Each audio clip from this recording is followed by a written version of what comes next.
8,8 bilhões de reais. Não estou comparando a despesa familiar com alimento, nem habitação, nem saúde. Estou comparando com algo supérfluo. Ninguém vai me dizer que telefone celular é essencial à vida. E o lazer fora de casa também superava o livro e leitura.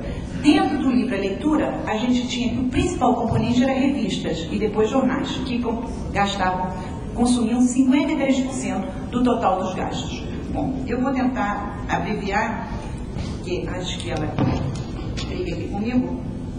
Hoje, o que nós temos? Nós temos que Jornal Valor Econômico, do dia 7 de julho, 183 milhões de assinaturas de telefonia celular, ou seja, praticamente um celular para cada habitante. A gente sabe que isso significa que várias pessoas têm mais do que um celular, que nessa sala várias devem possuir mais de um celular.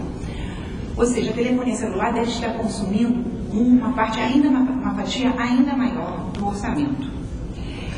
O que a gente tem além dessas impressões que compõem o quadro? A gente tem eventos sentinelas. Eu sou médica, fiz saúde pública durante muito tempo, etc. E tal. O conceito de evento sentinela é o quê? É um sinal de alarme que te indica que está havendo, é um sinal de fumaça que te indica que está havendo fogo em algum lugar. Muito bem. O evento sentinela, no caso do nosso mercado, é o quê?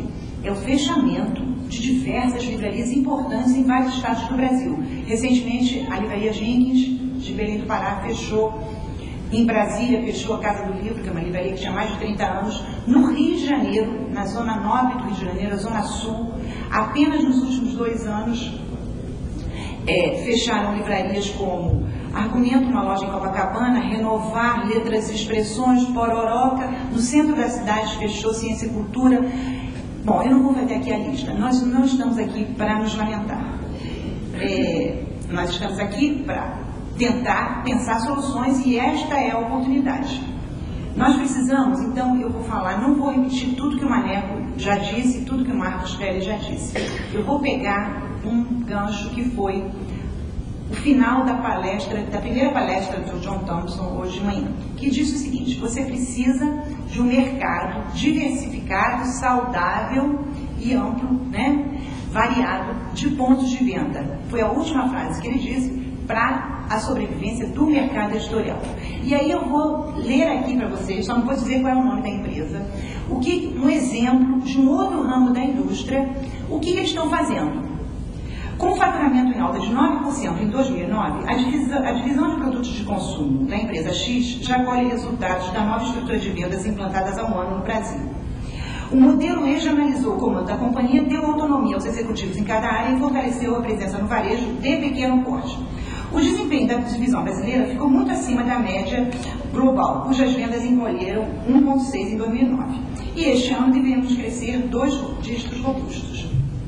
A reformulação da área de consumo dividiu a companhia em 5 unidades de negócios: São Paulo, Rio de Janeiro, Rio Grande do Sul, Norte e Nordeste, além das Key Accounts, das grandes contas, que envolvem grandes clientes como Walmart, Carrefour, Pão de Açúcar e outras grandes redes. Uma mudança que veio com a reestruturação foi a forma de negociação com o cliente, programada para oferecer descontos que podem ser repassados ao consumidor final. Foi ampliado ainda o controle da exposição dos produtos nos pontos de venda, com orientação aos pequenos varejistas e uma consultoria que analisa a apresentação da marca em 5.000 lojas. Para fortalecer a atuação da empresa nos pequenos pontos de venda, os investimentos em treinamento e vendas dobraram nos últimos 2 anos. A empresa X está presente em cerca de 5.000 pontos de venda independente por meio do novo modelo, que inclui a distribuição direta, pretendendo ampliar sua atuação para 7.000 pontos de vendas independentes em um ano e duplicar esse número em 2 anos. Estamos em 185.000 mercados, dos mais de 394.000 pequenos mercados espalhados pelo Brasil. A competição, e aí ainda se preocupa com a venda porta a porta e tudo mais. De quem eu estou falando, meus amigos?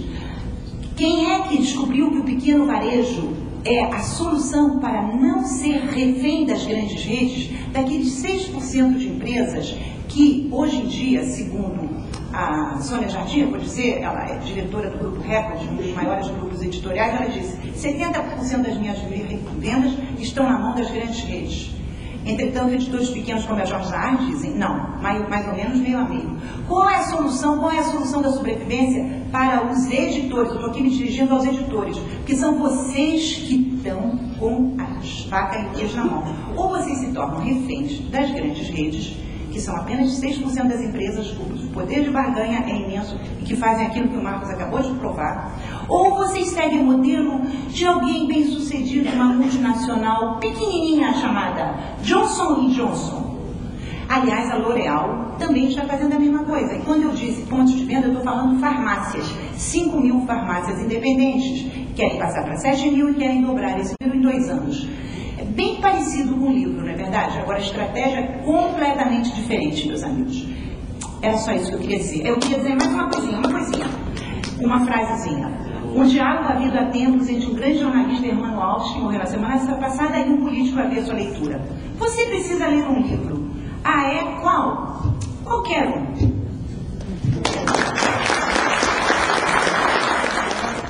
Tassiana Portela é a chefe da representação regional Nordeste do Ministério da Cultura.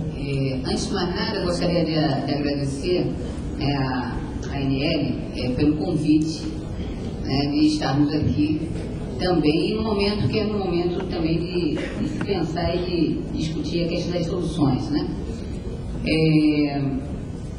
Na prática, eu estou aqui representando uma movimentação. Eu integro uma movimentação no Nordeste e como Ministério da Cultura, a gente apoia, dá suporte, reforça e ajuda nessa articulação. Essa movimentação, a Mileide falou, e ela é uma das lideranças desse processo, o Fórum Nordeste, que começou como editores de livreiros, né?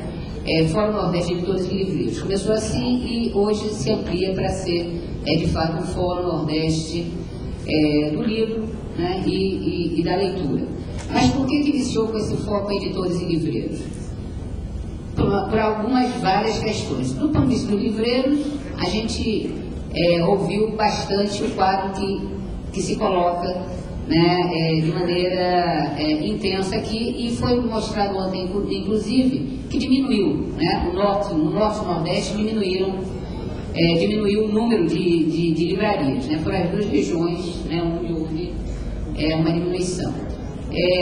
Por outro lado, do ponto de vista das editoras, né, existe uma palavra que foi mencionada aqui algumas vezes, que é chamada bibliodiversidade. Né? Não é possível no país a gente só ter algumas grandes editoras, né, para fazer, né, a difusão do conjunto das coisas que se produzem. E todo mundo, né, ninguém tem a obrigação de começar uma Companhia das Letras ou uma Record, né, quer dizer, né, falando isso do ponto de vista do potencial econômico e de distribuição, né, de execução que essas